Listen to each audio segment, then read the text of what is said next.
Thank you, Secretary Yellen, for being here today. Greatly appreciate it. Both Congress and the U.S. companies have been sounding alarms about Pillar 2 since the model rules were released in December of 2021.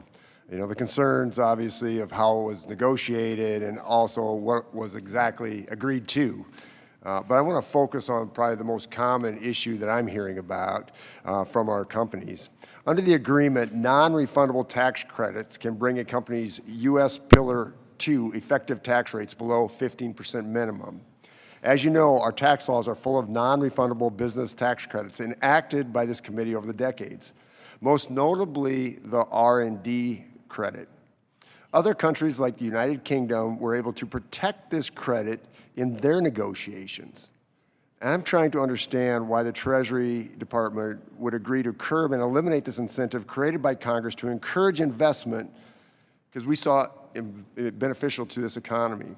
So the question is this: Secretary Yellen, why did the U.S. Treasury not try to negotiate rules that protected the U.S. R&D incentives in the same way the U.K. did, in the same way other European countries did, and we lost ours?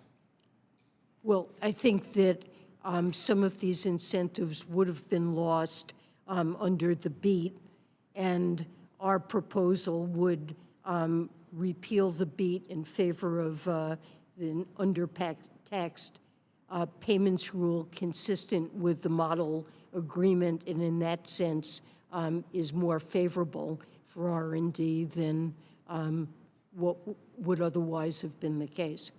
So in all fairness, so you're saying you're fine with it, that you're not going to go to bat for this R&D tax credit. You're not going to ask the other countries to accept it.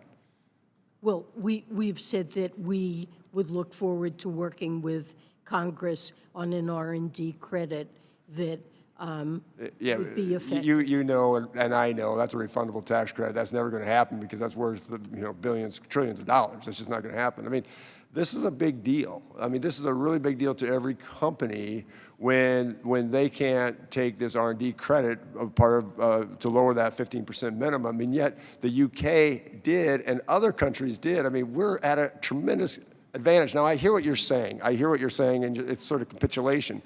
But I mean, do you understand what these companies are asking here? Well, most companies are able to make use of it because they don't come under these rules. That's not the case. Mr. Chair, Mrs. Secretary Yellen, thank you for those comments. Mr. Chair, I'd like to submit a letter for the record stating that R&D is the manufacturing industry's #1 priority, and this committee has already received that letter. Thank you, and I yield back. Without objection, so